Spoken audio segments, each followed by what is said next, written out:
Un salon fermé à clé, une voix manquante et un secret scellé derrière des portes en citronnier poli. Bienvenue à Détectives éternels, je suis votre hôte Gabriel. Chaque auditeur compte. Commentez ci-dessous et partagez d'où vous écoutez. Vos mots illuminent cette chaîne. J'ai hâte de les lire. Commençons. Le soleil de fin d'après-midi filtrait à travers les rideaux de dentelle de Lemonwood House, projetant des motifs délicats sur le parquet ciré du salon. Dans le village endormi de High Barton, c'était le genre de journée où le temps semblait s'arrêter, chaude, dorée et imprégnée du parfum de glycine et d'herbes coupées. Un léger bourdonnement d'abeilles dérivait par les fenêtres ouvertes, se mêlant au doux cliquetis des tasses de thé et au murmure d'une conversation polie. Il s'agissait du thé caritatif annuel Lemonwood, organisé en soutien au fonds de jardinage de l'hôpital local. Madame Honoria Blake, une veuve majestueuse dotée d'un formidable sens des traditions et coiffée d'un chapeau à plumes de perdrix, avait ouvert sa maison ancestrale pour l'occasion et les citadins étaient venus en nombre, plus pour ses célèbres tartes au citron que pour une cause caritative, à vrai dire. Miss Marple, assise près de la fenêtre sur une chaise à dossier en fuseau, avait une expression agréable et sirotait son thé avec une douce délibération. Elle n'avait pas prévu d'assister à la réunion, mais Madame Weatherby, qui souffrait de problèmes de genoux et d'un penchant indéfectible pour la société, avait insisté pour avoir sa compagnie, et Miss Marple était donc venue. Comme toujours, elle écoutait plus qu'elle ne parlait, ses yeux bleu pâle passant d'un invité à l'autre avec un intérêt discret. « La chère Honoria s'est surpassée », murmura Madame Weatherby en poussant Miss Marple d'un coude noueux. « Ces tartes au citron fondent dans la bouche. »« Ils le font effectivement », acquiesça doucement Miss Marple. « Il est si difficile d'obtenir un bon équilibre entre le zeste et la douceur. Je dis toujours que le secret réside dans l'utilisation de citrons non pulvérisés. » La conversation coulait facilement dans le jardin, où des tables recouvertes de blanc parsemèrent la pelouse, et où les enfants jouaient avec des maillets de croquet, leurs cris étant adoucis par la distance. Au centre de tout cela se tenait Madame Blake, sa voix claire et nette au-dessus du bavardage général, alors qu'elle dirigeait les jeunes dames chargées des tombolas et des compositions florales. Un nouveau venu à High Barton, M. Julian Forrest, venait d'arriver avec un sourire hésitant et un gilet bien boutonné. Il était l'assistant récemment nommé de l'avocat du village, M. Bramall, et il essayait toujours de trouver sa place parmi les villageois très unis. « J'ai entendu dire qu'il est terriblement intelligent », murmura Miss Clegg, l'institutrice à la retraite, à Miss Marple, diplômée avec distinction d'Oxford ou d'un endroit similaire, mais il y a quelque chose d'étrange dans ses manières, n'est-ce pas? Miss Marple sourit faiblement. « Oh, pas du tout. Certaines personnes sont simplement timides, et l'intelligence va souvent de pair avec l'inconfort social. » De l'autre côté du jardin, M. Forrest se pencha maladroitement pour récupérer une tasse de thé qu'il avait failli renverser, le visage rouge. Un homme grand et voûté s'approcha de lui. Le docteur Hugh Mallory, le médecin généraliste du village, dont les connaissances médicales n'étaient surpassées que par son appétit pour le scandale. Les deux hommes échangèrent quelques mots brefs. Quelque chose dans la posture de Forrest se raidit, et il se détourna sans terminer la conversation. « Un peu de tension là-bas », observa Madame Weatherby avec intérêt. « Ils disent que le docteur Mallory n'approuve pas la nomination du jeune Forrest. Il voulait que son neveu obtienne le poste. » Un rire aigu retentit du salon. Les invités se tournèrent vers le son. Monsieur avant-midi, Lionel Harwood, un ancien militaire ayant un penchant pour le cognac, avait dit quelque chose sur la place de la femme en temps de guerre, qui avait clairement bouleversé Madame Lydia Ashcombe, une récente veuve de Londres qui avait emménagé à Ivy End Cottage après le décès de son mari. Elle avait été présentée à la réunion seulement une demi-heure plus tôt, mais avait déjà réussi à ébouriffer les plumes avec son esprit sans phare. Les yeux de Miss Marple se tournèrent vers Madame Ashcombe. Il y avait en elle une confiance fragile, du genre né non de l'arrogance mais de la nécessité. Sa main gantée tremblait légèrement lorsqu'elle soulevait sa tasse, et la façon dont elle regardait M. Harwood suggérait une connaissance compliquée, pas une nouvelle. L'horloge du salon sonna 4 heures. Soudain, un fracas résonna dans la maison. Il ne s'agissait pas de la chute accidentelle d'une soucoupe ou du trébuchement d'un invité imprudent. C'était plus net, plus distinct. Et puis vint le silence.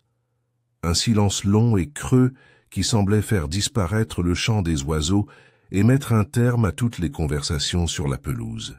Madame Blake, flanquée de sa femme de chambre, entra dans le salon. En quelques secondes, son cri retentit. « Oh, pitié! Que quelqu'un, vite, appelle le docteur Mallory !» Les invités se sont précipités vers la maison. Miss Marple se leva sans se presser et franchit la large porte du salon. Ce qu'elle a vu, c'est ceci. Monsieur Harwood était affalé dans le fauteuil en citronnier sous le portrait du défunt mari de Lady Blake, un bras pendant sans vie sur le côté. Sa tasse gisait brisée sur le tapis. Une tache de crème de citron brillante marquait le devant de son gilet. Ses yeux vitreux et ouverts regardèrent fixement le lustre. Le docteur Mallory a dépassé la foule, s'est agenouillé à côté de lui et a vérifié son pouls. « Il est mort », annonça-t-il. Pierre froide. Il y eut un murmure d'horreur, une inspiration collective. Mais il parlait. Il riait. « Il n'y a pas 5 minutes », s'écria Madame Ashcombe, la voix tremblante. Il allait parfaitement bien. Miss Marple, qui se tenait maintenant tranquillement près du buffet, attrapa un apron en dentelle et le posa doucement sur les restes de la tasse à thé sur le sol. Elle regarda non pas le corps, mais l'assiette à gâteau intacte à côté, où une seule tarte à moitié mangée était assise dans un silence solitaire. Dehors, une abeille bourdonnait paresseusement devant la fenêtre ouverte. À l'intérieur, le silence s'était approfondi. Et Miss Marple, toujours modeste, ne murmurait à personne en particulier. Un décès si soudain. Mais la mort, je le dis toujours, arrive très rarement aussi soudainement qu'elle apparaît. Il y a généralement quelque chose qui se prépare depuis longtemps en dessous. L'ambiance à Lemonwood House était devenue comme de la crème laissée trop longtemps au soleil. L'odeur des tartelettes au citron et des lilas fraîchement coupés se mêlait désormais inconfortablement à la trace métallique de la peur. Les invités, autrefois si délicieusement animés, se tenaient désormais en groupes stupéfaits, chuchotant à voix basse alors que les ombres de l'après-midi s'allongeaient sur la pelouse.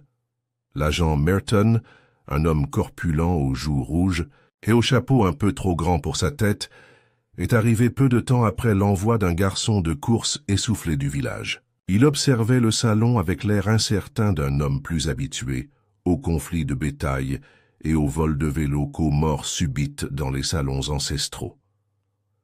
Le docteur Mallory se tenait près de la cheminée, les bras croisés, tandis que l'agent de police était accroupi à côté du corps de M. Harwood. « Aucun signe de traumatisme », dit brusquement le médecin, « mais je n'exclus pas une insuffisance cardiaque. L'homme buvait comme un poisson et avait un caractère à la hauteur. Ce n'est pas une combinaison idéale. » L'agent Merton grogna. « Pourtant, monsieur, soudain comme ça, il avait l'air assez courageux pour soulever une botte de foin il y a à peine 1 heure, d'après ce que j'ai entendu. » De sa place près de la porte, Miss Marple ne dit rien.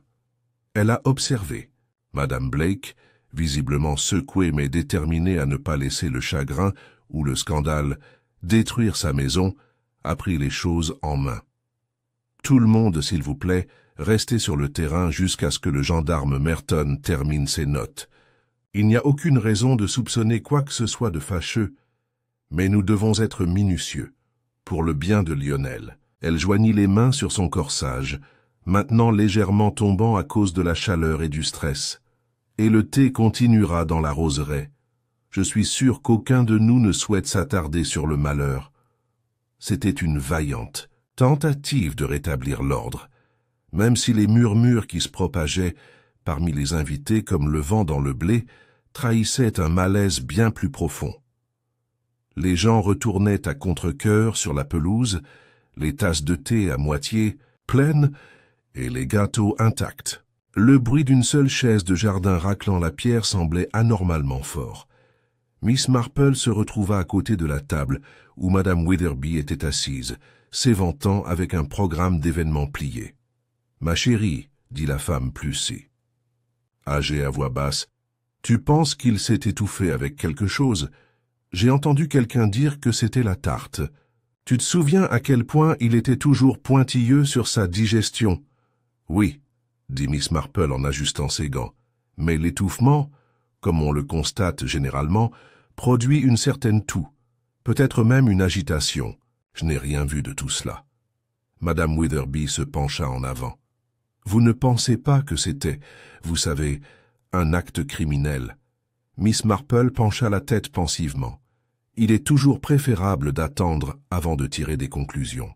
Mais les morts subites, en particulier lorsqu'elles sont accompagnées de détails curieux, méritent une attention discrète. »« Des détails curieux ?» fit écho Madame Witherby. Miss Marple sourit doucement. « Oh, probablement rien. Seulement que M. Harwood avait 2 tartes dans son assiette et une seule était à moitié mangée. Mais qu'en est-il? Cela suggère qu'il a été interrompu, a déclaré Miss Marple. Et peu de choses interrompent un homme comme Lionel Harwood lorsqu'il mange quelque chose qu'il aime. Les ragots ont commencé, comme toujours, sur un ton prudent mais avec un élan indubitable. « J'ai entendu dire que lui et Madame Ashcombe se connaissaient auparavant, » murmura Miss Clegg à l'épouse du vicaire. « À l'époque londonienne, je crois. C'est une véritable coïncidence qu'ils se soient tous deux retrouvés à High Barton. »« Coïncidence ?» renifla la femme du vicaire. « Elle est veuve et il a divorcé 2 fois. Cela ne m'étonnerait pas du tout que l'un ou l'autre soit encore rancunier. » Ailleurs, sous le hêtre pourpre, M. Julian Forrest se tenait à l'écart de la foule, tripotant une serviette en papier. « Il m'a insulté, vous savez. » dit-il à personne en particulier, même si le docteur Mallory se tenait suffisamment près pour l'entendre. À peine 1 heure avant que cela n'arrive, il m'a traité de gratte-crayon qui ne tiendrait pas l'été. Le médecin poussa un grognement. Évasif, M. Forrest a poursuivi. C'est une sorte de chose étrange, n'est-ce pas? 1 minute, un homme jaillit, et la suivante, il est mort. Qu'en pensez-vous? Je pense que vous êtes nerveux, répondit froidement le docteur Mallory, et que les hommes nerveux parlent trop. En début de soirée, le corps avait été transporté à l'infirmerie du village voisin, où une autopsie appropriée serait réalisée. L'agent Merton avait recueilli des noms et des déclarations, pour la plupart pleins d'incertitudes tremblantes et de vaines spéculations. Miss Marple prit congé tranquillement, marchant bras dessus, bras dessous avec Madame Witherby, jusqu'à St. Mary Mead. La lumière déclinante peignait la campagne dans des teintes douces de pêche et de violet, mais la tranquillité semblait recouverte de quelque chose de cassant, et, 2 fragiles à mi-chemin de la maison, Madame Witherby, qui n'avait cessé de se rappeler l'événement dans son esprit, s'arrêta près d'un muret de pierre. « Tu sais, Jane, j'ai eu une sensation des plus étranges pendant le thé. »« Oh, c'est quand Lydia Ashcombe a ri. Son rire vif et cassant ne sonnait pas bien, pas tout à fait authentique. »« Peut-être pas, » dit doucement Miss Marple. « Les gens rient souvent lorsqu'ils ont peur, ou lorsqu'ils réalisent soudain qu'ils ne sont plus invisibles. » Madame Witherby lui lança un regard curieux. « Toi, faire, tu penses qu'il y a plus que ça, n'est-ce pas ?» Miss Marple émit un bourdonnement évasif. « Je pense que M. Harwood était un homme difficile. Et dans des villages comme le nôtre, les hommes difficiles attisent souvent une vieille amertume. Une amertume qui ne reste pas toujours enfouie. Cette nuit-là, les fenêtres de Lemonwood House brillaient faiblement derrière leurs rideaux de dentelle. Dans le salon, tout était calme, à l'exception de la bonne Elsie, à qui on avait demandé de ranger à nouveau la chambre avant de se coucher. Elle bougeait avec précaution, redressant les chaises et rassemblant les tasses. Alors qu'elle se penchait pour récupérer une cuillère tombée près du fauteuil en citronnier, quelque chose attira son attention. C'était une petite enveloppe, glissée à moitié sous le coussin. Curieuse, elle l'a ramassée. Il n'y avait aucune adresse à l'extérieur, seulement le nom Lydia, à l'encre noire élégante. À l'intérieur se trouvait une seule feuille de papier à lettres, crème. Elle jeta un coup d'œil une fois, puis à nouveau, puis haleta doucement. Mais le bruit des pas qui approchent, madame. Le pas sévère de Blake lui fit rapidement le glisser dans la poche de son tablier. De retour dans son joli petit cottage au bord du green, Miss Marple alluma une seule lampe et s'assit avec son tricot. Ses aiguilles bougeaient rapidement, le doux claquement résonnant faiblement dans le silence. Sur la table d'appoint à côté d'elle se trouvait une serviette pliée, du thé. Elle l'avait remarqué, oublié sur un accoudoir de chaise, et glissé, discrètement à l'intérieur, juste un éclat de détail, un pétale de fleurs pressées, jaunies et meurtries. Du corsage de Madame Blake ou celui de quelqu'un d'autre? Miss Marple l'étudia un long moment, puis se remit à tricoter, le rythme ne se cassant jamais. Mais ses yeux étaient loin. Une deuxième tarte intacte, un médecin prompt à déclarer une insuffisance cardiaque, et une voix de femme qui craque, dans un rire, se murmura-t-elle. Non, je ne pense pas que nous en ayons encore vu la fin. Le lendemain matin, à High Barton, l'aube se leva dans un calme fragile, comme si le village lui-même retenait son souffle. La nouvelle s'était répandue à une vitesse indécente. En milieu de matinée, tous les commerçants, facteurs et livreurs de lait avaient entendu parler de la mort de Lionel Harwood. Certains ont qualifié cela de tragédie. D'autres, en particulier ceux qui avaient subi les propos acerbes de M. Harwood, ou des plaintes plus bruyantes que nécessaires au niveau local, ont choisi des termes plus neutres, malheureux, inattendus, plutôt troublants. Cœur des discussions, niché comme un œil calme dans un tourbillon de ragots, se trouvait l'épicerie du coin. Miss Clegg, l'institutrice à la retraite dont les opinions étaient aussi soigneusement pliées que son linge, se tenait près des boîtes de biscuits et racontait tous les détails dont elle se souvenait de la veille. « Ça a tombé morte dans le salon », dit-elle solennellement à M. Pell le boucher qui était venu chercher un journal. Ses yeux grands ouverts, comme un homme qui aurait vu quelque chose d'assez terrible. « J'ai entendu dire qu'il avait insulté le nouveau garçon du notaire juste avant, » a déclaré M. Pell en tirant sur son tablier. « Forrest, n'est-ce pas? C'est plutôt un type à la voix douce, celui-là. Je ne peux pas imaginer qu'il ait eu le courage de repousser. » Miss Clegg se pencha en avant. « La colonne vertébrale, non. Mais les types intelligents, ils laissent souvent les choses mijoter. La colère silencieuse, j'ai toujours pensé, est plus dangereuse que celle qui crie. » Leurs voix s'éteignirent lorsque Miss Marple entra dans la boutique, un sac en ficelle autour de son poignet et une expression agréable sur son visage. Elle les accueillit avec la chaleur habituelle et leur demanda une demi-livre de flocons d'avoine et un pot de gelée de coin. Miss Clegg, momentanément maîtrisée, eut un sourire crispé. C'était une véritable excitation hier, n'est-ce pas, Miss Marple? Oui, dit simplement Miss Marple, et tellement triste. Pensez-vous que c'était naturel? Demanda Miss Clegg en baissant la voix. Le docteur Mallory a dit que c'était peut-être son cœur, mais la façon dont cela s'est produit, si soudainement et en public rien de moins, c'est plutôt théâtral pour une crise cardiaque, vous ne trouvez pas? Miss Marple se tourna vers elle. Certains décès sont comme ça, oui. Je me souviens d'un cas à Much Benham, où un homme est tombé mort lors d'une vente aux enchères paroissiales, juste entre le poulailler et un vase en porcelaine peint à la main. Tout le monde a supposé qu'il avait eu un accident vasculaire cérébral. Ce n'était pas le cas. Les sourcils de Miss Clegg se sont arqués.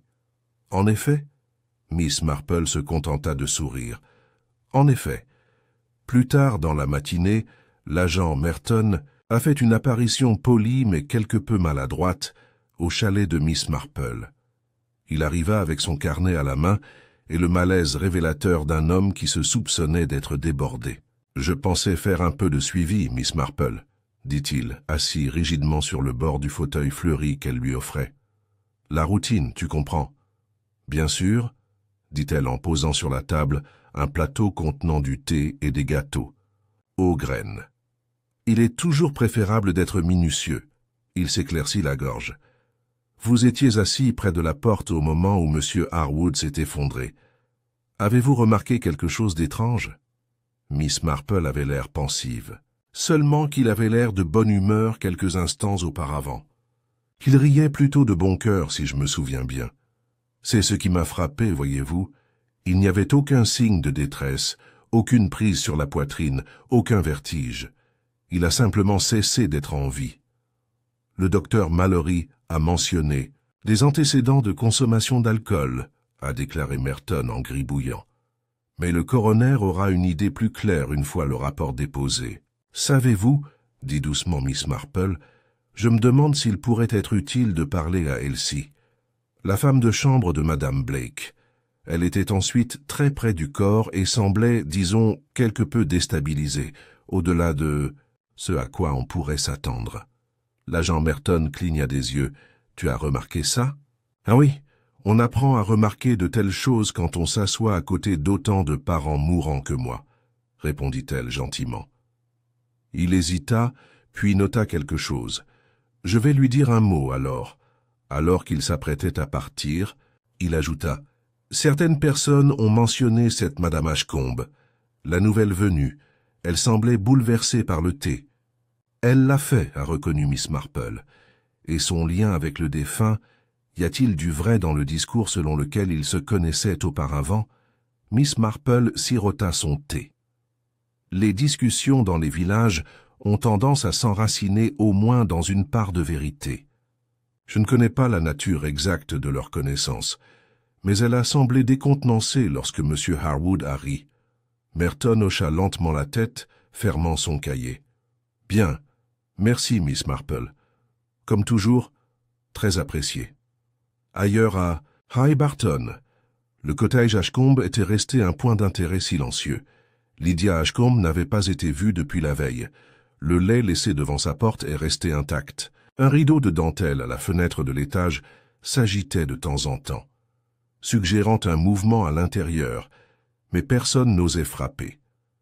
Ce n'est que dans l'après-midi qu'elle ressortit, vêtue d'un chemisier en soie grise et de gants couleur tourterelle, le visage tiré, mais résolu. Elle marcha avec détermination dans le village et directement jusqu'à Lemonwood House.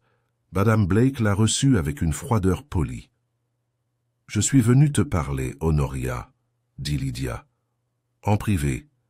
Ils étaient assis dans la bibliothèque, une pièce remplie de chaises à dossiers rigides et d'une odeur de bois ciré.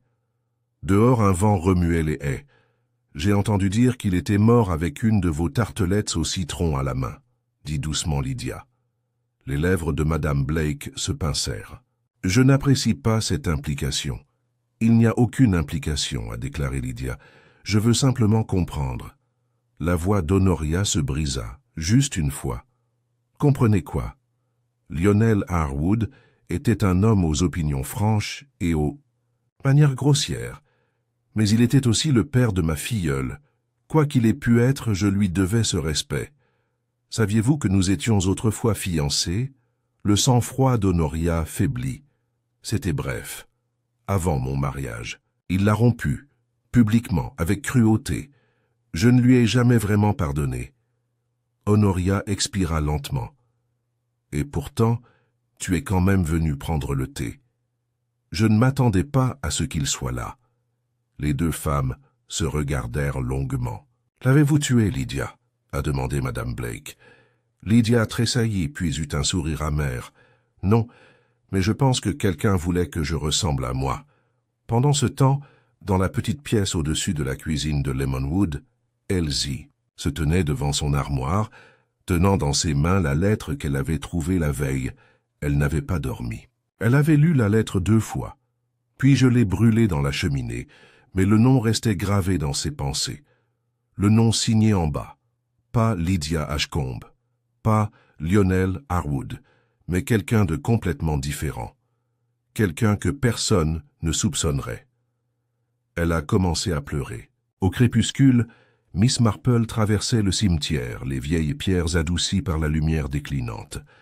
Elle s'arrêta près d'un banc familier et s'assit, croisant les mains sur ses genoux. Elle regarda un rouge-gorge voleter entre les ifs. Puis, avec une précision discrète, elle ouvrit le petit carnet qu'elle gardait dans son sac à main et dressa une courte liste. Noms, questions, des bizarreries. En haut, elle a écrit « Pourquoi la deuxième tarte n'a-t-elle pas été touchée? Pourquoi Elsie a-t-elle brûlé? Une lettre? Pourquoi Lydia est-elle restée silencieuse si longtemps? À qui profite la mort de Lionel? » Elle traça une ligne en dessous. Puis, presque après coup, elle ajouta « Qu'y avait-il dans la tarte ?» Le vent s'est levé. Les cloches sonnaient faiblement dans la tour. Et Miss Marple, toujours aussi calmement, ferma le cahier. Le lendemain, le village de High Barton était divisé en deux camps distincts. Ceux qui étaient déjà sûrs de savoir ce qui était arrivé à Lionel Harwood et ceux qui disaient qu'ils préféreraient ne pas spéculer. Et c'est précisément ce qu'ils ont fait. À la poste, Miss Felicity Mead avait discrètement informé 4 clients d'affilée qu'elle savait de bonne source, par l'intermédiaire de la blanchisseuse voisine de son cousin, que la mort de Lionel n'était pas du tout naturelle. Il a dit quelque chose de méchant à la mauvaise personne. C'est ce qui s'est passé, a-t-elle déclaré en tamponnant un télégramme. Les gens craquent, vous savez. À la boulangerie, par contre, M. Doyle, le boulanger, roulait des yeux. Un homme de 65 ans tombe mort, ça arrive tous les jours, dit-il d'un ton bourru, en lui tendant un pain encore chaud. On ne peut pas attribuer de la méchanceté à chaque effondrement soudain. Il a bu, n'est-ce pas? Il a vécu vite et en a payé le prix. Mais spéculation ou pas, il y avait un sujet qui occupait la curiosité tranquille de presque tout le monde, l'identité de la femme à qui Lionel Harwood avait parlé juste avant sa mort. Car même si beaucoup se souvenaient de l'éclat de son rire ou de la tarte au citron renversée, moins nombreux étaient ceux qui pouvaient s'entendre sur la personne vers qui il s'était tourné dans ce dernier instant. Certains ont dit qu'il avait regardé vers Madame Ashcombe. D'autres ont insisté sur le fait qu'il s'agissait de Julian Forrest. Quelques-uns pensaient qu'il était en pleine peine avec le docteur Mallory. Et puis il y a eu le murmure dramatique de Miss Clegg à l'épouse du vicaire. C'était Madame Blake, j'en suis presque sûr. Il a prononcé son nom, je l'ai entendu. Honoria, juste avant qu'il, vous savez. Cette confusion convenait plutôt bien à Miss Marple. Il était peu avant midi lorsqu'elle rendit visite à Ivy End Cottage. Le chemin de gravier craquait sous ses solides chaussures alors qu'elle s'approchait de la petite maison couverte de lierre où Lydia Ashcombe s'était retirée de la vue. Les rideaux n'étaient en plus tirés, et un seul vase de roses blanches se trouvait sur le rebord de la fenêtre. Un signe, peut-être, que la vie privée était toujours privilégiée, mais pas impénétrable. Lydia a elle-même ouvert la porte. « Miss Marple, dit-elle d'un ton mesuré mais pas méchant, vous êtes plus courageux que la plupart, ou simplement plus curieux. »« Peut-être un peu des deux, » dit Miss Marple avec un petit sourire. « Puis-je entrer ?» Elle fut conduite dans un salon modeste avec des meubles simples et des murs peints d'un vert écume de mer pâle. Lydia désigna une chaise. « J'imagine que vous avez des questions. »« J'ai des observations, » répondit doucement Miss Marple. « Et parfois cela conduit à des questions. Mais le plus souvent cela conduit simplement à de la clarté. » Lydia versa 2 tasses de thé dans une théière en porcelaine bleue. « Et quelle sorte de clarté recherchez-vous aujourd'hui ? Vous avez connu Lionel Harwood une fois, » dit Miss Marple d'un ton presque conversationnel. « Cela a fait son chemin à travers la vigne. Mais votre réaction d'hier ne m'a pas semblé le retour d'une vieille flamme, mais l'ombre d'une vieille blessure. » Lydia n'a pas répondu immédiatement. Elle tourna la tasse de thé dans ses mains et la regarda comme si elle pouvait lui révéler une vérité plus réconfortante. « Il était cruel, » dit-elle finalement. Quand il a mis fin aux fiançailles, il ne suffisait pas de les rompre. Il l'a fait avec sarcasme, avec des insinuations publiques. Il a fait savoir que j'étais trop intelligent à son goût, qu'aucun homme ne voulait d'une femme qui observait trop, qui posait trop de questions. C'était humiliant. Miss Marple hocha lentement la tête. « Et pourtant tu es revenu au village où il s'était retiré. Je ne savais pas qu'il était là quand j'ai acheté le cottage. Quand je l'ai découvert, j'ai presque changé d'avis. Mais j'étais fatigué de Londres, fatigué de faire semblant d'être entier alors que je ne l'étais pas. Miss Marple l'étudia. « Un instant, est-ce qu'il vous a approché au thé ?» Les yeux de Lydia s'assombrirent. « Oui, il était étourdi par quelque chose. Je ne pourrais pas dire si c'était une boisson ou un plaisir de lui-même. Il a dit « Eh bien, si ce n'est pas la petite Lydia Ashcombe, qui a l'air de se mordre encore la langue en deux juste pour éviter de dire ce qu'elle pense. » Puis il a ri. Le même rire dont je me souvenais de toutes ces années auparavant.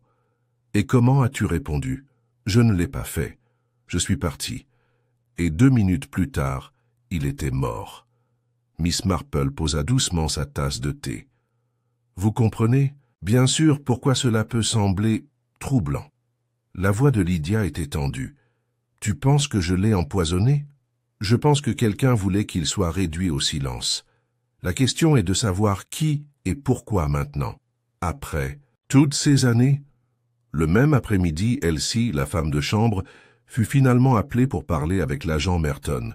Ils étaient assis dans la cuisine de Lemonwood House, où l'odeur du cirage et des herbes séchées créait une étrange sorte de convivialité malgré la tension de l'air. Elsie jouait avec l'ourlet de son tablier. « Je n'ai rien vu d'étrange, monsieur. » Juste qu'il était silencieux. Tellement silencieux. Comme s'il avait été éteint. Pas comme quelqu'un qui avait eu un accident. C'était étrange. Merton a essayé une autre tactique. « On dit que tu as trouvé quelque chose. » « Une lettre ?» Les lèvres d'Elsie se resserrèrent.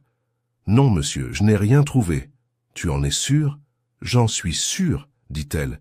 Mais ses doigts tordirent si violemment le bord de son tablier que le tissu craqua. À l'étage, Madame Blake arpentait sa chambre comme un faucon en cage. Elle avait refusé toutes les visites, invoquant son besoin de pleurer et le comportement tout à fait absurde du village à la suite de la tragédie. Mais en privé, elle avait commencé à trier les papiers de Lionel Harwood. Ce jour-là, il avait laissé une mallette dans le hall, et à l'intérieur, un dossier contenant des coupures de presse, des notes et 2 copies d'une lettre dactylographiée adressée, mais jamais envoyée, à une femme nommée Evelyn Grice. Qui était Evelyn Grice? Pourquoi la lettre mentionne-t-elle réparation et conséquences juridiques dans le même paragraphe? Et pourquoi Lionel, si longtemps après sa carrière militaire et ses divorces, était-il revenu à High Barton avec des bagages si soigneusement gardés? Ce soir-là, Miss Marple fit sa promenade habituelle le long du Green. Elle passa devant l'église, la boulangerie, le monument aux morts, puis s'arrêta près du bureau du notaire, où le nom de Julian Forrest venait d'être peint sur la plaque de cuivre.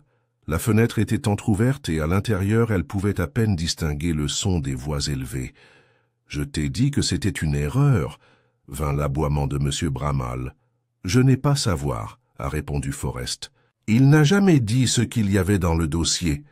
Seulement, il fallait que cela soit traité avec discrétion. » Miss Marple s'arrêta, écoutant avec la calme attention de quelqu'un qui a entendu trop de secrets chuchotés trop près de la surface. Bramhall encore.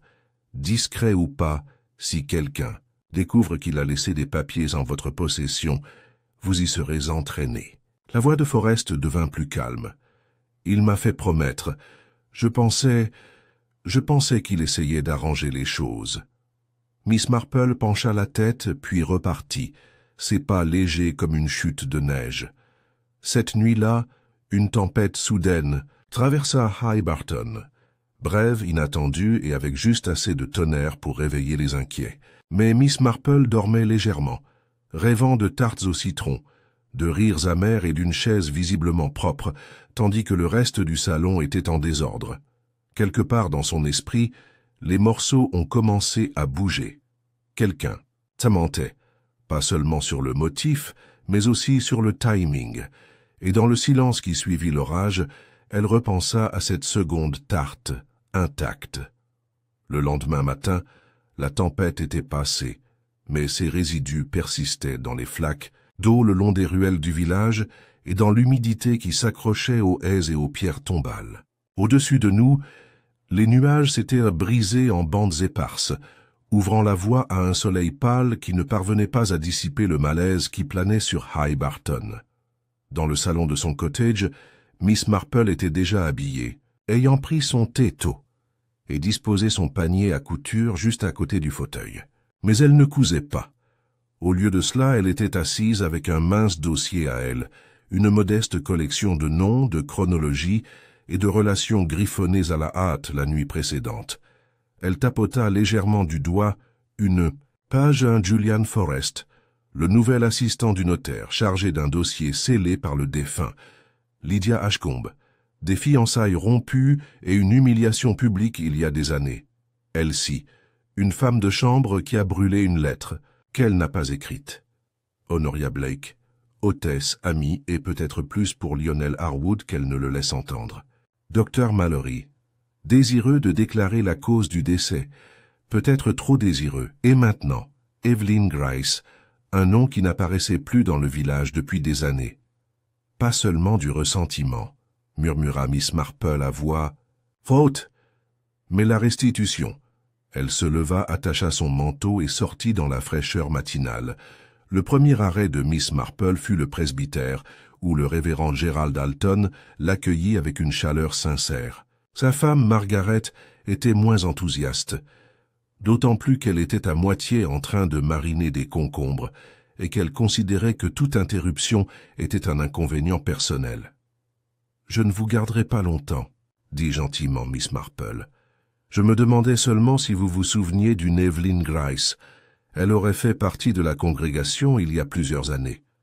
Peut-être impliquée dans des œuvres caritatives. » Le révérend Alton s'est gratté le menton. « Grice, oui, je m'en souviens. Grande femme. Portait des chapeaux bleus et chantait l'alto, plutôt mal.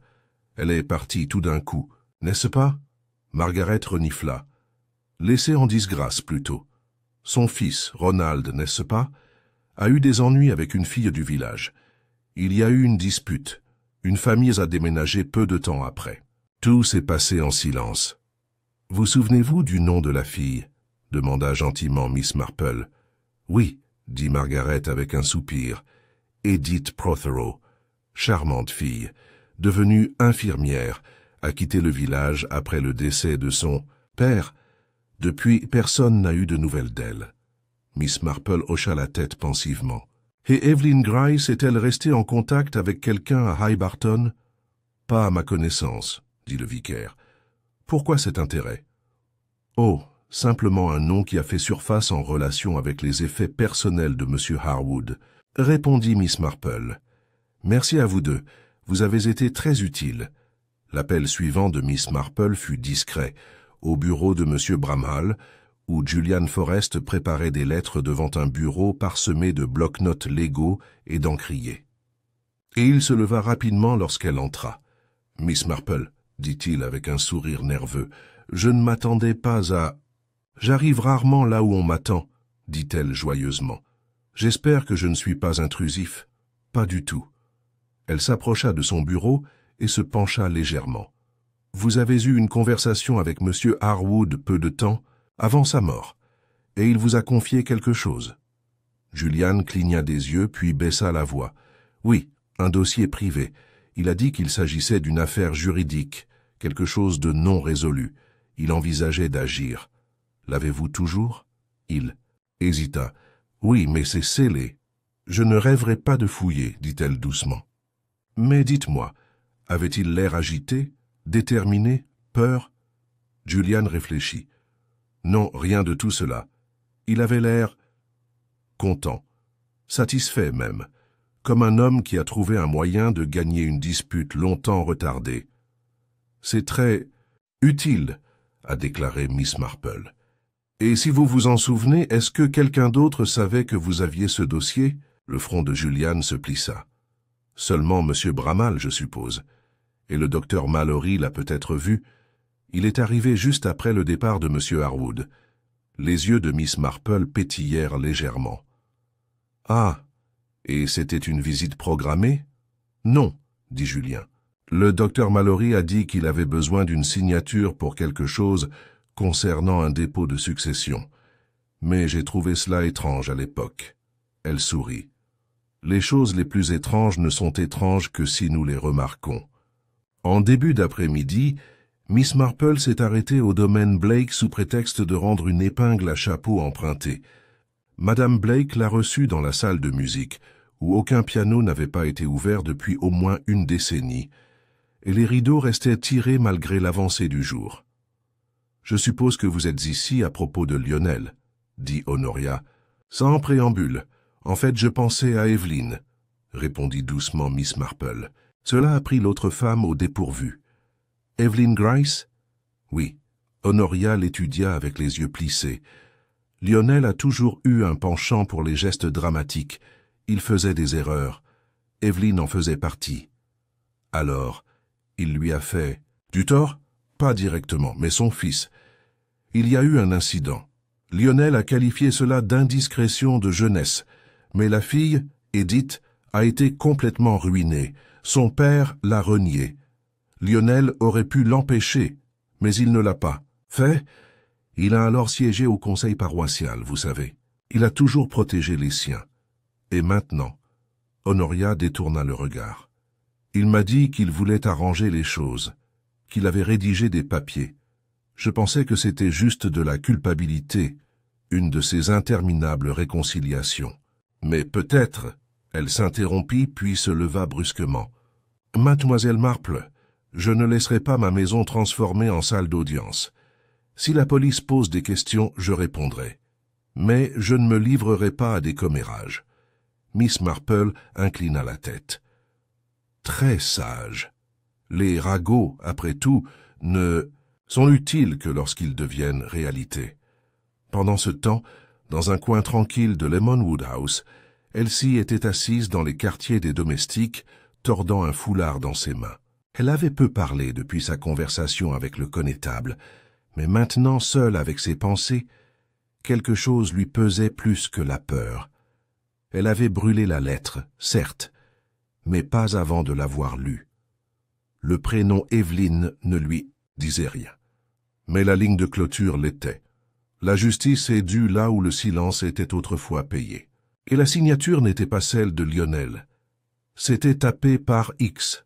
Alors que le crépuscule tombait sur High Barton, Miss Marple était assise à la table de sa cuisine et révisait ses notes à la lueur d'une lampe.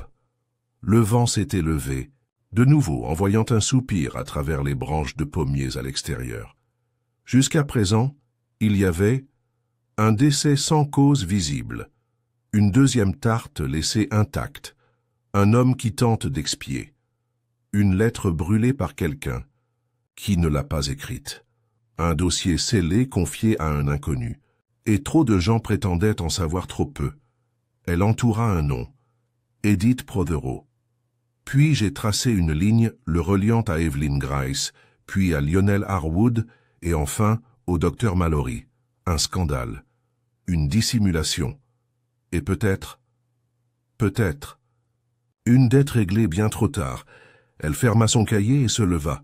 « Il est temps de faire un petit test, » dit-elle à voix haute. Jeudi matin, les cloches de l'église ont sonné pour le service du matin, mais peu de villageois étaient présents. Un calme nerveux s'est installé à High Barton. Le genre de calme qui persiste lorsque quelque chose est caché, lorsque les gens hochent poliment la tête dans les ruelles, mais ne s'attardent plus près des clôtures, et que les commerçants baissent la voix lorsque les clients de passage se penchent. Miss Marple n'était pas à son banc habituel. Au lieu de cela, elle se dirigea vers la rue principale avec son parasol posé sur un bras et un petit panier de chaussettes tricotées, glissé dans le creux de l'autre. Elle marchait avec détermination, pas urgente mais délibérée.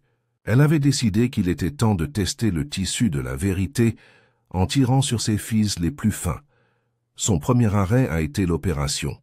Le docteur Hugh Mallory a levé les yeux de son bureau encombré avec une légère irritation, lorsque la réceptionniste l'a annoncé. « Miss Marple, » dit-il en se levant et en se forçant à sourire, « à quoi dois-je ce plaisir?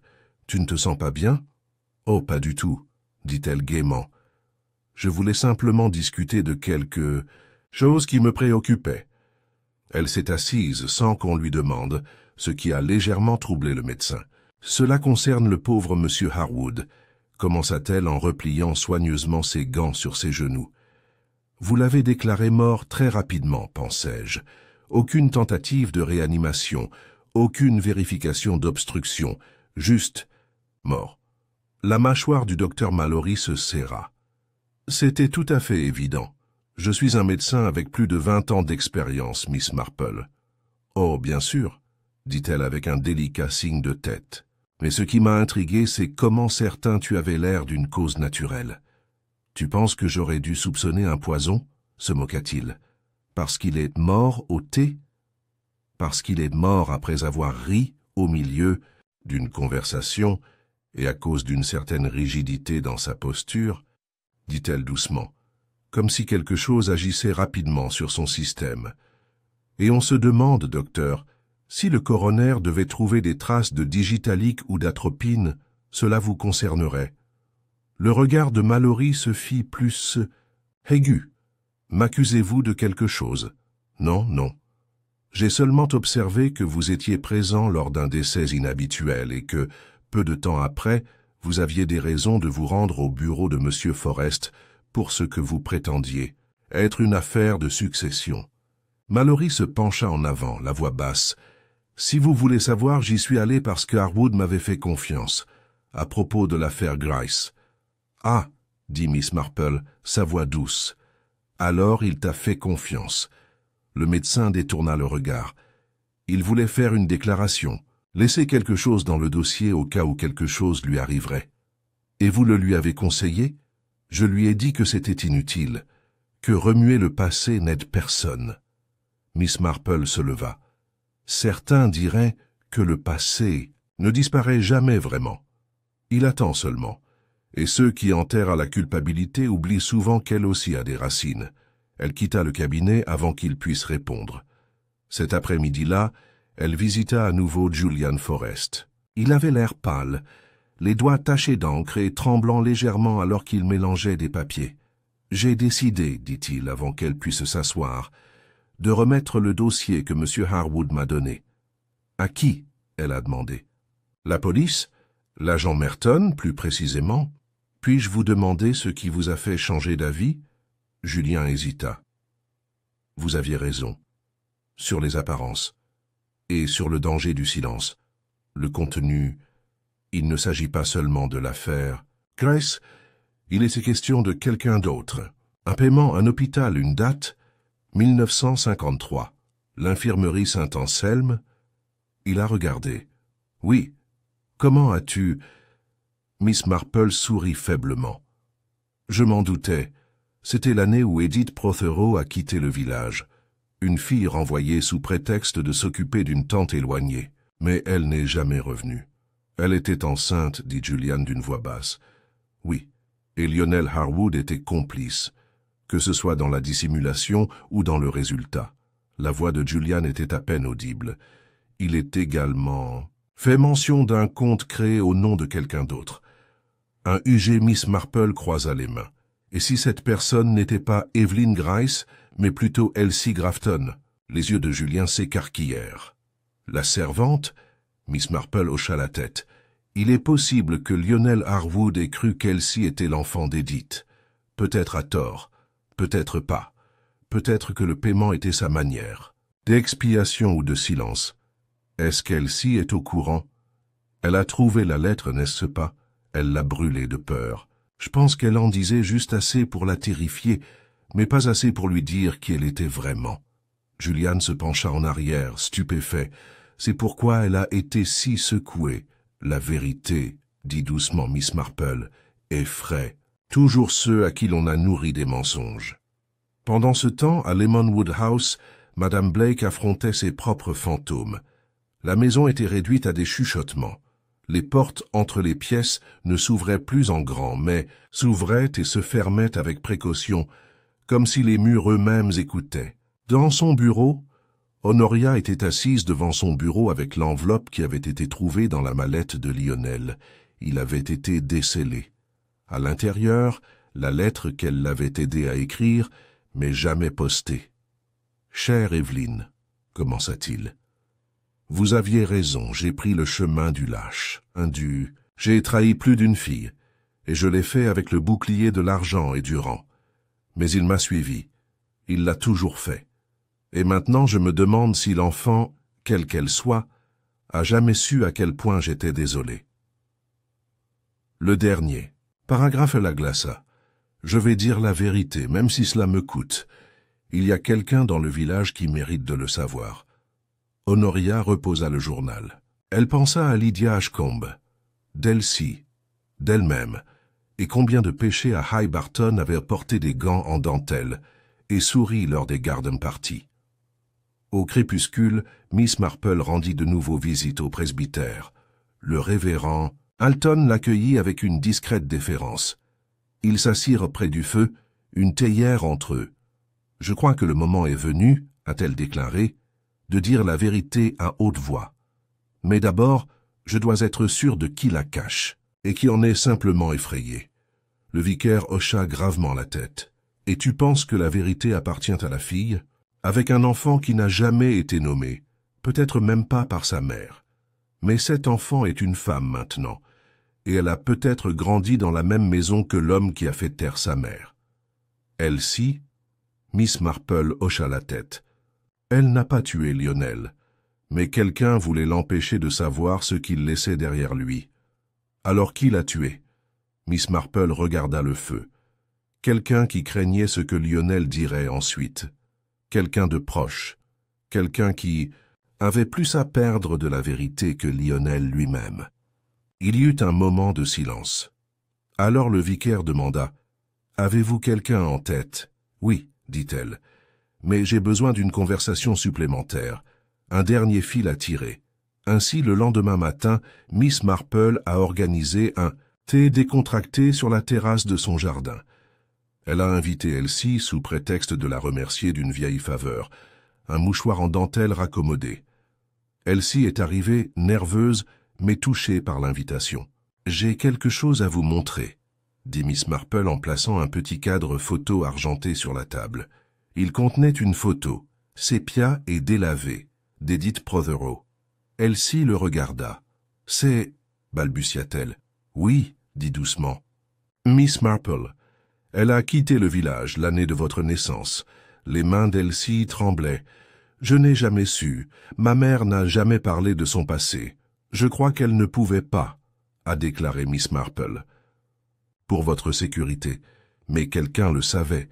Quelqu'un qui craignait que vous le découvriez. » Elle fit une pause, laissant parler le silence. Elsie déglutit. « Tu ne penses pas que je... » « Non, ma chère, mais un proche de Lionel Harwood a veillé à ce que vous n'appreniez la vérité que lorsqu'il était trop tard. » Elsie leva les yeux d'une voix faible. « Alors qui a fait ça ?» La voix de Miss Marple était calme. « J'ai une idée, mais il faut en être sûr. Alors, on attend. » Samedi après-midi, Miss Marple a organisé ce qu'elle a appelé un rassemblement impromptu. Cette phrase si anodine, si réconfortante, lui avait longtemps servi. Cela impliquait la spontanéité, le doux tintement des tasses de thé et la sécurité d'une compagnie familière. Mais en vérité, très peu de choses faites par Miss Marple étaient impromptues. Elle avait invité 6 personnes, Madame Blake, le docteur Mallory, Julian Forrest, Lydia Ashcombe, l'agent Merton et surtout Elsie. L'endroit était son modeste jardin, sous un auvent blanc ombragé par le vert épais des branches de pommier en surplomb. Une table était dressée avec de la porcelaine polie, des scones fourrés à la crème, des tartelettes aux groseilles et de minces sandwichs aux concombres, chacun disposé avec une élégance précise. L'atmosphère a été soigneusement conçue, suffisamment confortable pour désarmer, mais suffisamment formelle pour que certains invités fassent attention à leurs paroles. « Je dois dire, » dit Honoria Blake alors qu'elle s'asseyait sur le banc, « vous vous êtes surpassée, Jane. On ne soupçonnerait jamais que ce village a enduré des jours aussi terribles, même si je pense qu'une enquête aurait dû être menée depuis longtemps. » Miss Marple a servi le thé. « Très bien, Honoria. C'est pourquoi j'ai pensé qu'il était temps que nous parlions tous clairement.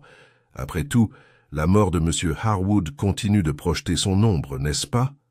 Elle offrit d'abord la tasse de thé à Elsie, qu'il accepta avec un timide signe de tête. « Vous voyez, » continua Miss Marple en s'installant dans son fauteuil en osier, « nous avons tous supposé que la mort de Lionel Harwood était soit naturelle, soit insensée, mais je crois que ce n'était ni l'un ni l'autre. » Il y eut une pause. Dans la conversation, un léger silence alors que les mots s'installaient dans les replis de chaque esprit présent. « Vous croyez que c'était un meurtre ?» demanda le docteur Mallory avec un léger sourire incrédule. Miss Marple hocha la tête, coupant doucement un scone. « Je fais. » L'agent Merton leva brusquement la tête. « Maintenant, Miss Marple, nous n'avons pas encore reçu de résultats officiels. » Du coroner, non. Mais nous avons eu des résultats d'un autre ordre, des résultats comportementaux. Et d'après mon expérience, ceux-ci sont souvent bien plus révélateurs. Elle regardait ses invités avec une précision calme. Quelqu'un dans ce jardin avait une raison non seulement de ne pas aimer M. Harwood, ce que beaucoup faisaient, mais aussi de le craindre. De craindre ce qu'il pourrait révéler. Lydia Ashcombe posa sa tasse de thé avec un léger tintement. Il était certes capable de cruauté, mais que pouvait-il dire à ce stade de sa vie qui pousserait quelqu'un à le tuer? La voix de Julian Forrest était basse. Il allait avouer quelque chose, à propos de l'affaire Grease et d'Edith Prothero. Miss Marple hocha la tête. En effet, et il a laissé un dossier en possession de Julian, dans l'intention de faire éclater la vérité. Un homme confronté à son passé, quelque chose que nous devrons tous faire un jour. Et de quelle vérité parlez-vous exactement? La voix de Madame Blake était tendue. Miss Marple la regarda doucement. Ce Lionel Harwood était plus qu'un simple homme grossier avec une réputation. Il était l'architecte d'une dissimulation. Edith Prothero a été réduite au silence, renvoyée, son enfant caché, peut-être même sans connaître ses propres origines. Elle se tourna maintenant vers Elsie. « Cet enfant, ma chère, c'était peut-être toi. » Une vague de tension s'est répandue dans le groupe.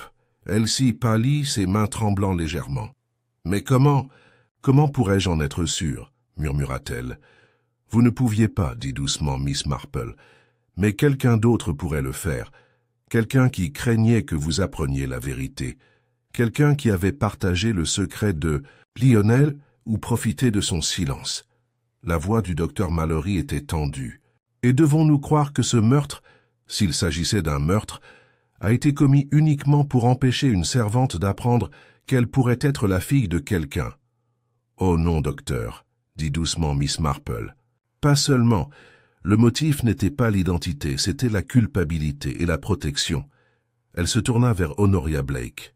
« Vous avez aidé Lionel à rédiger la lettre à Evelyn Grice, n'est-ce pas? » Madame Blake n'a pas répondu au début.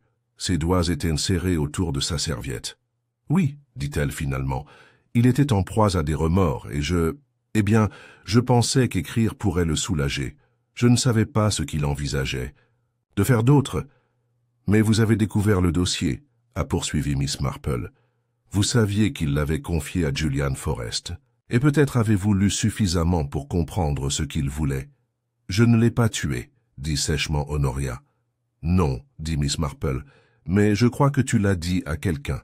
Quelqu'un en qui tu avais confiance. Quelqu'un qui avait encore plus à perdre. Elle se tourna maintenant vers le dernier invité, le docteur Hugh Mallory. Depuis des années, vous êtes le confident de ce village, n'est-ce pas, docteur? Vous connaissez ses secrets et ses péchés. Les yeux de Mallory se plissèrent. Allez droit au but, Miss Marple. Vous avez été impliqué dans le renvoi. À Edith, dit-elle doucement. Cela s'est fait tranquillement.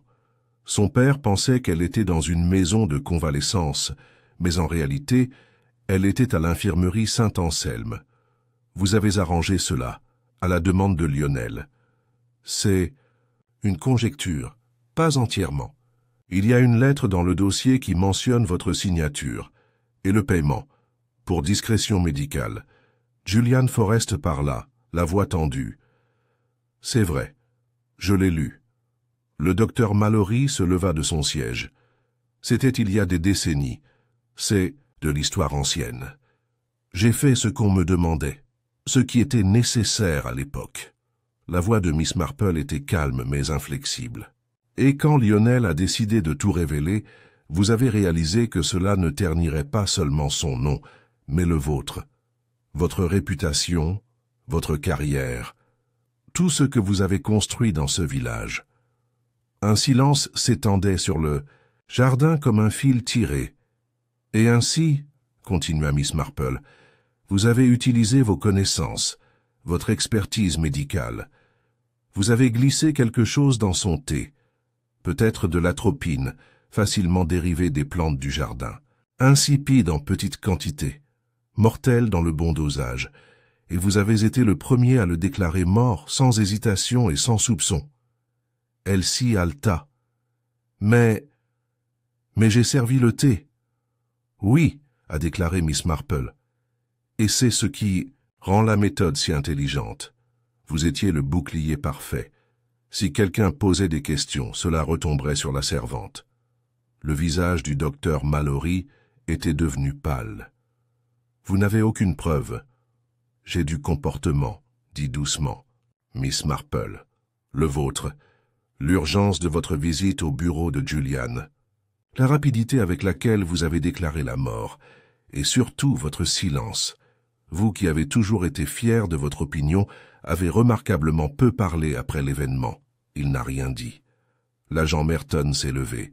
Docteur, Mallory, je vous demanderai de venir avec moi, jusqu'à ce que nous ayons parlé au coroner et examiné le dossier dans son intégralité. Mallory n'a pas résisté, mais ses épaules s'affaissèrent et l'âge sur son visage sembla s'accentuer en un instant. J'ai gardé le silence pour protéger le village, murmura-t-il, plus pour lui-même que pour quiconque. Vous ne comprenez pas.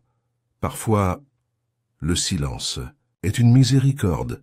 La voix de Miss Marple était douce. Non, docteur, le silence n'est souvent qu'une lâcheté déguisée. Les invités sont repartis en silence. Le jardin, autrefois si plein de tension, semblait désormais étrangement calme. Miss Marple regarda Elsie s'attarder. « Le croyez-vous » demanda Elsie. « Que je pourrais être l'enfant d'Edith ?» Miss Marple lui prit la main. « La vérité peut prendre du temps, mais ce qui compte le plus, c'est que vous choisissiez quoi en faire maintenant. » Elsie hocha la tête, les yeux brillants. « Merci. » Alors que le soleil se couchait derrière la haie, Miss Marple rangea les tasses de thé et plia sa serviette. Un autre nœud avait été dénoué, une autre obscurité attirée vers la lumière, et, même si le village portait les cicatrices de ses secrets, Miss Marple, toujours calme, retourna à son fauteuil près du foyer, prête, comme toujours, pour le prochain mystère né tranquillement parmi les roses. Le lundi matin suivant, à Pidismat-Swansam, High Barton, l'aube était claire et fraîche, une brise timide passant à travers les haies comme si elle hésitait à perturber le calme après la tempête. Le village n'avait repris sa routine qu'en apparence. Les marchés étaient ouverts, les enfants traînaient sur le chemin de l'école et le courrier arrivait avec la ponctualité habituelle. Mais au-dessous de tout cela, un léger tremblement parcourait le cœur de ceux qui avaient assisté à la réunion dans le jardin de Miss Marple. Le docteur Hugh Mallory n'était pas rentré chez lui après sa conversation avec l'agent Merton. La rumeur s'était répandue selon laquelle il aidait dans les enquêtes, bien que mademoiselle Clegg ait dit au maître de poste en des termes sans équivoque qu'elle avait vu le gendarme l'escorter jusqu'à une automobile à destination de la ville voisine. Ce n'est pas la manière dont un homme voyage s'il espère être de retour à temps pour le dîner, dit-elle, avec toute la satisfaction de quelqu'un qui soupçonnait dès le début quelque chose de scandaleux. Le reste du village a répondu de la manière habituelle, avec des gloussements de langue, des regards prudents et des conversations ponctuées de longs silences. Mais pour quelques-uns, les événements n'ont pas seulement suscité des rumeurs, ils ont bouleversé des identités entières. Elsie Grafton, pour sa part, n'était pas revenue à Lemonwood House. Miss Marple la trouva le lendemain matin au Pause, bord du cimetière, assise sur un mur de pierre moussue juste en dessous de l'ange usé par les intempéries qui marquaient la tombe de la famille Prothero. Elle tenait ses gants dans une main, molle comme des feuilles, et regardait la pierre tombale fanée sans vraiment lire l'inscription. « Je pensais que vous pourriez être là, » dit doucement Miss Marple en s'asseyant à côté d'elle. « Je ne savais pas où aller, » murmura Elsie. « C'est un bon endroit pour poser des questions, » a déclaré Miss Marple. « Les morts ne peuvent pas leur répondre, mais d'une manière ou d'une autre, le fait de demander nous aide à donner un sens aux choses. Je ne sais toujours pas si c'est vrai, » a déclaré Elsie. « À propos d'Edith, à propos d'être sa fille, personne ne me l'a jamais dit. J'ai juste toujours pensé... Eh bien, je n'ai rien pensé. J'étais juste la fille de la bonne. C'était suffisant. » Miss Marple resta silencieuse un moment. Puis, elle a ajouté, « Parfois, la vérité se cache, non pas parce que les gens veulent tromper, mais parce qu'ils croient que le silence est la moindre cruauté. Edith a peut-être voulu vous protéger. Ou peut-être craignait-elle que révéler la vérité ne rouvre ses propres blessures. « Pensez-vous qu'elle m'aimait » demanda Elsie, sa voix étant à peine un murmure. « Je pense qu'elle a dû le faire, » a répondu Miss Marple, « parce que cacher quelque chose par peur est une sorte d'amour. Pas la plus courageuse peut-être, mais l'amour quand même. » Elsie cligna des yeux. « J'ai brûlé la lettre si je ne l'avais pas fait, mais vous l'avez fait, » dit Miss Marple en posant légèrement une main sur son bras.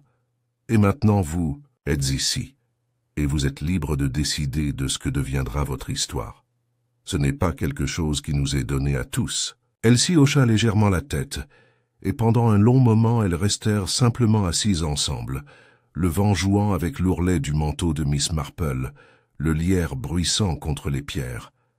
Vers midi, la nouvelle arrivait du bureau, du coroner. La cause du décès de Lionel Harwood était confirmée. Empoisonnement à l'atropine, compatible avec l'ingestion d'une substance dérivée de la morelle mortelle, ou d'une source botanique similaire. Il n'y avait aucun signe d'acte criminel sur la nourriture ou les couverts, mais le thé lui-même, provenant d'une seule tasse en porcelaine, contenait la substance en quantité mortelle. Ceci, bien sûr, a fait sensation à Lemonwood House. Madame Blake avait insisté pour que toute la cuisine soit nettoyée de fond en comble, même si elle ne mentionnait plus Lionel Harwood par son nom.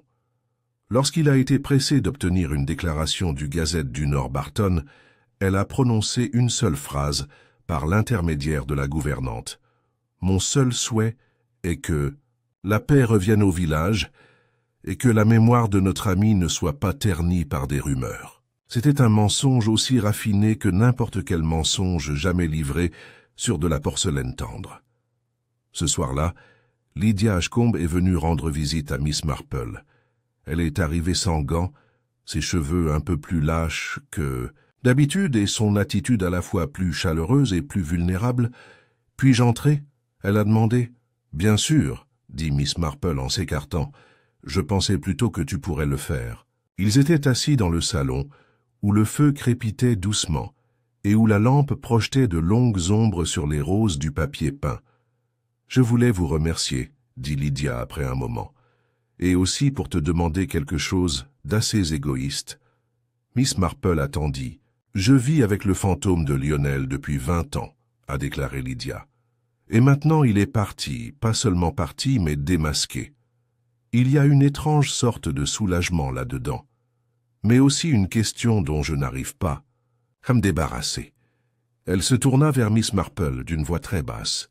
« Pensez-vous que c'est mal de pleurer un homme que vous détestiez autrefois ?» Miss Marple croisa les mains sur ses genoux. « Pas faux. Compliqué. On nous accorde rarement le don de sentiments purs.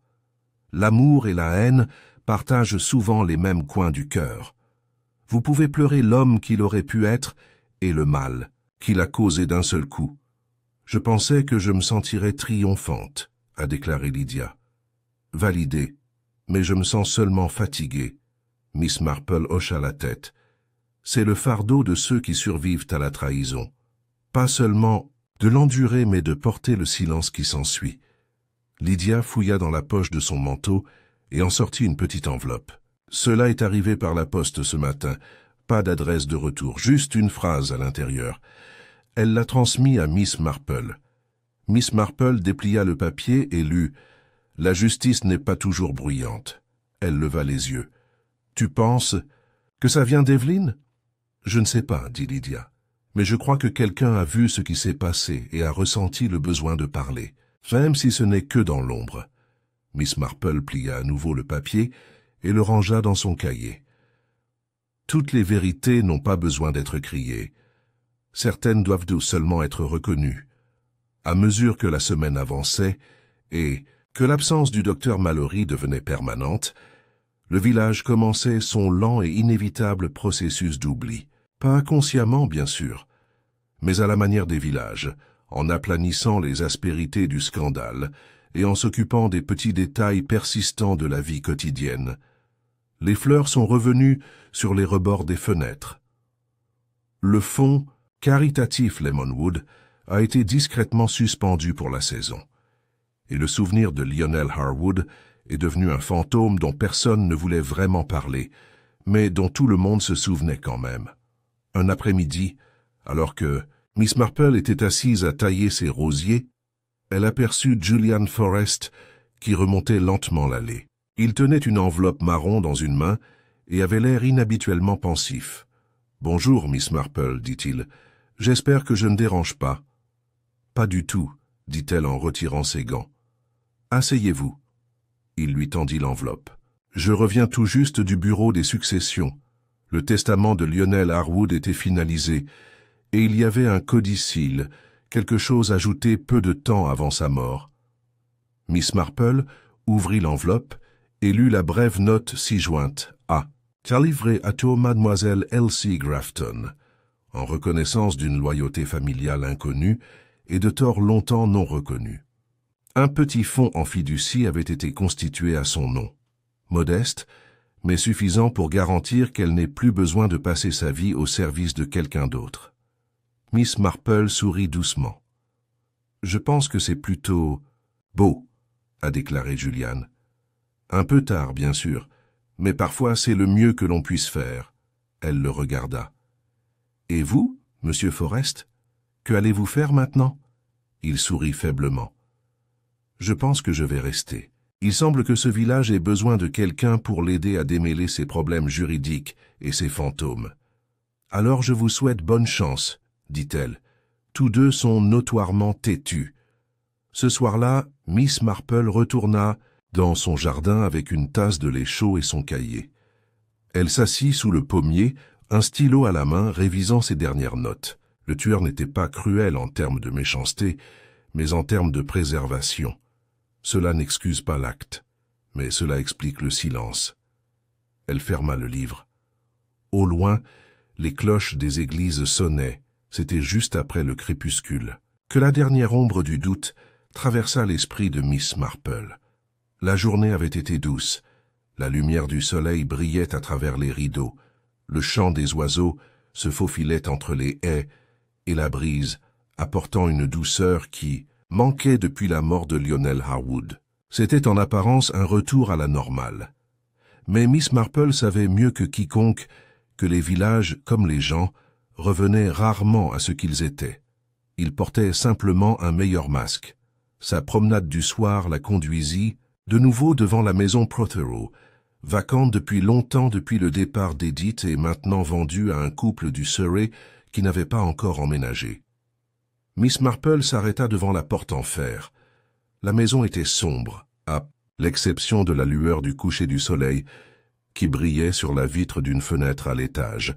Des mauvaises herbes s'étaient glissées dans l'allée de gravier et la porte d'entrée portait une légère marque à l'endroit où une couronne de Noël avait été accrochée. Miss Marple ouvrit la porte et entra. C'était peut-être une intrusion, mais au vu de l'autorité tranquille de son âge et de sa position, ce n'était qu'une simple infraction, une visite. La porte d'entrée s'ouvrit en grinçant lorsqu'elle tourna la poignée. Elle se déplaçait tranquillement, comme le fait une personne dans un lieu qui se souvient.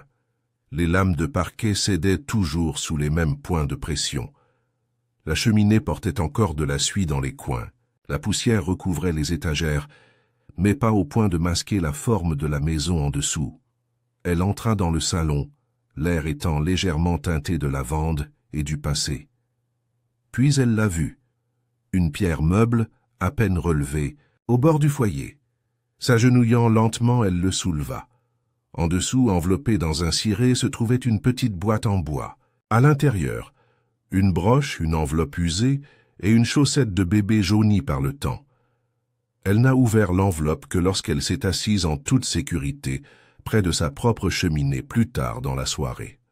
Là, la lettre était écrite d'une écriture inclinée et gracieuse. Il ne portait aucune date, mais avait du poids dans chaque mot prudent. À ma fille, si jamais elle trouve ça, votre nom est Elsie et vous êtes née par une froide journée de mars. J'étais seule, mais je t'ai aimé dès le premier instant. Je vous ai confié aux soins d'une gentille femme qui vous a promis la sécurité. Je ne vous ai pas abandonné, même si cela peut paraître. J'ai choisi le silence pour te préserver de la honte, pour te préserver de l'héritage de Lionel. Il a offert de l'argent, pas de remords. Et je ne pouvais pas te laisser vivre sous cette ombre. Mais toutes les ombres ne signifient pas nécessairement l'obscurité. Si vous lisez ceci, alors peut-être êtes-vous devenu assez fort pour décider par vous-même. Ta mère, Edith. Miss Marple a fermé l'enveloppe. Cela expliquait tout.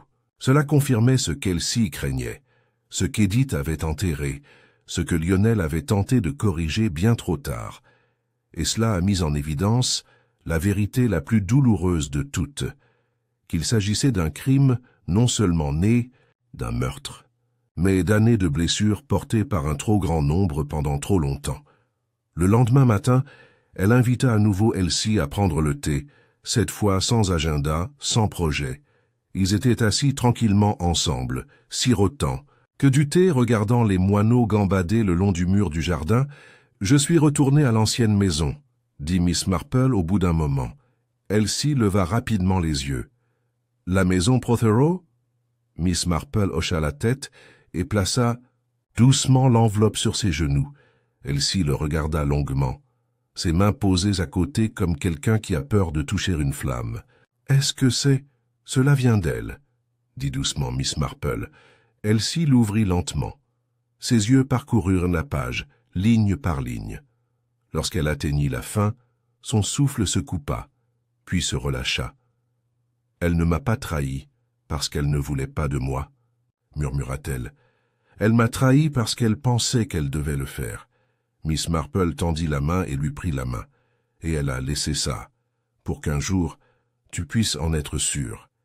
Ils restèrent assis un long moment, et quand Elsie se leva pour partir, ses pas étaient plus lents, mais plus réguliers. « Merci, dit-elle, pas seulement pour l'avoir trouvé, mais pour me faire savoir que la gentillesse n'est pas toujours silencieuse. » Miss Marple sourit. « La gentillesse comme la vérité est parfois cachée, mais elle a une façon de durer. » Plus tard dans la journée, l'agent Merton est arrivé avec un dossier et un rapport officiel. Il avait l'air maladroit, comme d'habitude, son chapeau rentré sous un bras et une tache d'encre sur son pouce. « Eh bien, dit-il en s'éclaircissant la gorge, l'enquête est terminée. Le coroner a confirmé la cause du décès comme étant un empoisonnement délibéré. L'atropine dérivée de Atropa belladone morel mortel. Quelqu'un l'a fait tremper dans la théière ou a ajouté une teinture dans la tasse. Les empreintes digitales du docteur Mallory ont été trouvées sur le bord intérieur de la tasse, plus que ce à quoi on pourrait s'attendre s'il l'avait simplement déplacée. Miss Marple hocha la tête. « Et son motif ?» Merton tapota le dossier. Il l'a admis. Il a dit qu'il craignait que les aveux de Lionel n'en fassent tomber d'autres, ruinant le peu de bon qui restait de leur réputation. Il a affirmé que ce n'était pas par haine, mais cela n'a plus d'importance maintenant. Il a été transféré en détention dans le comté. Miss Marple soupira. Un médecin qui a oublié que la guérison commence parfois par la vérité. C'est dommage, a reconnu Merton, même si j'ose dire que le village n'en parlera plus directement. Oh, ils le feront, dit Miss Marple avec un léger sourire, mais pas en termes simples, dans les regards, dans la façon dont ils évitent le salon, dans la façon dont il traverse la route un peu plus tôt à proximité du cabinet. Merton rit et se leva. « Eh bien, je m'en vais alors. C'est une chose étrange. Je pense que le meurtre est résolu, mais l'histoire n'est pas tout à fait terminée. » « Parce que ce n'est pas le cas, » dit-elle doucement, regardant le portail se refermer derrière lui. Dans le silence qui suivit, Miss Marple se dirigea vers son bureau. Elle retira le cahier une fois de plus et se tourna vers la dernière. Page.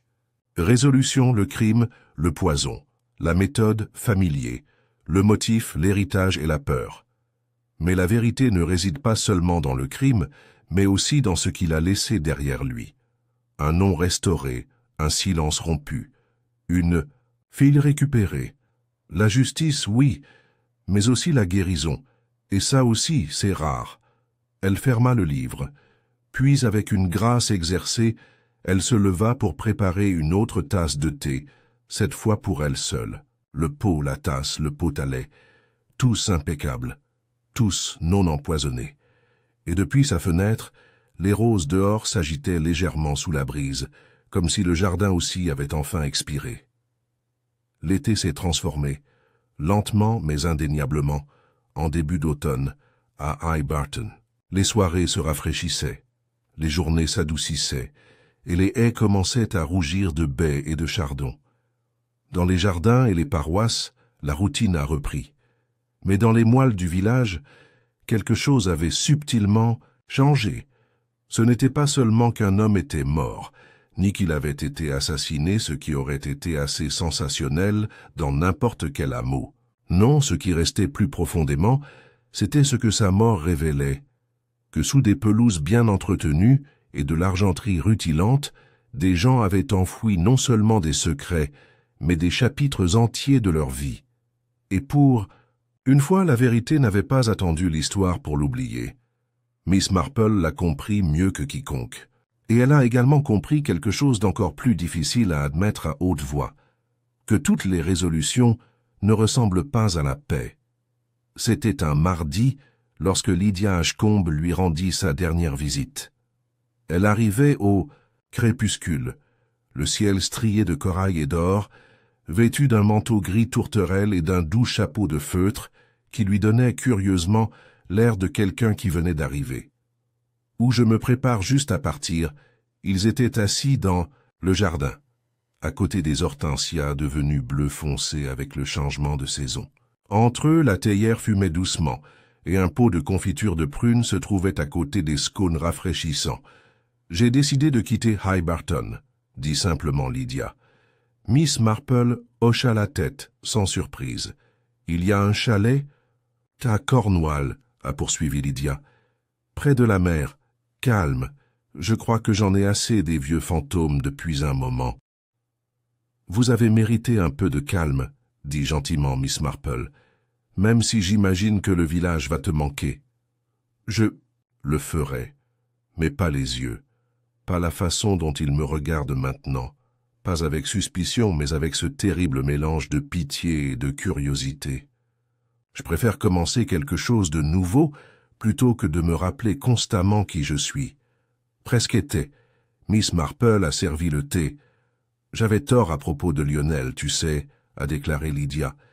Il n'est pas devenu un homme meilleur, mais il a essayé de le devenir à la toute fin, et ça c'est quelque chose, je suppose. Le regret est une monnaie étrange, songea Miss Marple. Certains le dépensent en chair, d'autres l'accumulent et le laissent à coup tout empoisonné. Ils sirotèrent en leur thé, et le silence entre eux était convivial. Lorsque Lydia se leva pour partir, elle pressa quelque chose dans la main de Miss Marple, un médaillon en argent, modeste, démodé et chaud dans sa paume. « Il appartenait à Edith, » dit-elle. « Elle-ci devrait l'avoir, quand le moment sera venu. » Miss Marple sourit. « Il sera précieux. » Elsie Grafton n'est pas non plus retournée à Lemonwood House. Au lieu de cela, elle a pris un poste dans le village voisin en tant qu'assistante de l'apothicaire locale, une veuve plus âgée nommée Madame Plymstock, spécialisée dans les teintures et les remèdes à base de plantes et qui n'avait pas d'enfant. Elsie s'est rapidement mise au travail. C'était précis, silencieux et étrangement stimulant. Elle apprenait à gérer les substances mêmes qui avaient autrefois façonné son histoire, mais maintenant, avec soin, avec intention et dans un esprit de guérison. Chaque dimanche, elle envoyait une lettre à Miss Marple, parfois courte, parfois avec des croquis d'herbe qu'elle avait appris à identifier. Miss Marple a répondu de la même manière, avec des fleurs pressées, des coupures de poésie et une fois, une photographie des roses en fleurs. Ils n'ont plus jamais parlé directement de la lettre d'Edith. Il suffisait qu'il ait été lu, qu'on l'avait cru, qu'il avait été aimé. Quant à Honoria Blake, elle est restée à Lemonwood, même si elle l'a rarement hébergée après l'incident. Le salon, autrefois la fierté de son hospitalité, a été discrètement fermé pour rénovation et n'a jamais rouvert. Elle concentra plutôt son énergie sur la guilde des fleurs de l'église, où sa grande efficacité était mieux appréciée et son besoin de contrôle moins scruté. Le village, toujours pragmatique, la laisse tranquille. Il était entendu que Lady Blake avait subi quelque chose d'indescriptible, même si cela quelque chose était légèrement décalé selon à qui on demandait. L'important était qu'elle reste seule désormais, qu'elle ne tenait plus de tribunal, et que pour une raison quelconque, elle ne servait plus de tarte au citron. Un matin pluvieux de fin septembre, Miss Clegg a rencontré Julian Forrest devant le bureau de poste. « Vous restez, n'est-ce pas ?» demanda-t-elle avec ce ton mi-curieux, mi-accusateur propre aux villageois de longue date. « Oui, » dit Julian avec un sourire. « Il semble qu'il reste encore quelques volontés à démêler. » Miss Clegg renifla. « Eh bien, je suppose que nous pourrions avoir besoin d'une nouvelle paire de mains. Vous n'êtes pas comme les autres. » « J'espère que non, » a déclaré Julian, « mais j'apprends. » Miss Marple, observant cet échange de l'autre côté du green, s'autorisa le moindre sourire. Il était apprentissage. Et ça aussi, c'était quelque chose. Dans son propre jardin, où les crocus d'automne perçaient maintenant le sol et où les roses avaient commencé leur floraison finale, Miss Marple retourna à sa chaise sous le pommier. Elle n'avait pas ouvert son cahier depuis plusieurs jours. L'affaire, du point de vue des voies officielles, a été classée. Il n'y avait pas eu de procès, seulement une mutation discrète, une démission discrète et un acte de décès modifié avec une formulation délicate. Mais Miss Marple connaissait la vérité. Et plus important encore, le forme de la vérité, la lente construction de la douleur cachée, la tournure de la honte, l'endurance tranquille d'une jeune femme lésée et le long écho de cette injustice au fil des années. Elle l'avait déjà vu, bien sûr, sous différentes formes, dans des vies différentes. Le monde n'était pas fait de meurtres, après tout, mais de chagrins, petits et grands, superposés et pliés, cachés dans les pierres du foyer, et les lettres et broches à moitié brûlées, laissées dans des boîtes. Les meurtres n'en étant que les symptômes. La cause était toujours la même, la nature humaine. Et la nature humaine, comme elle le disait souvent, n'a pas changé, mais cela pourrait, occasionnellement, guérir. Ce soir-là, elle prit une dernière note dans son carnet. Épilogue. Au final, on ne se souvient de Lionel Harwood ni pour sa richesse, ni pour sa position, ni pour son charme. On se souvient de lui pour le silence qu'il a laissé derrière lui et pour les mots qu'il a essayé trop tard de prononcer. Elsie Grafton a trouvé son nom non pas dans l'encre, mais dans l'action. Elle est devenue ce que sa mère n'aurait pas pu rêver, libre. La justice n'est pas venue dans une salle d'audience. Cela est venu dans les regards, dans les lettres retournées, dans la fermeture douce d'une porte de jardin. C'est ainsi que commence la guérison, en thé, dentelle et rose. Et en vérité, toujours la vérité, elle posa son stylo. Dehors, les derniers rayons du soleil embrassaient les haies. Au loin, le faible bruit des cloches des églises retentit. À nouveau, Miss Marple croisa les mains sur ses genoux, et le silence dans le salon Lemonwood, longtemps lourd de secrets, enfin levé.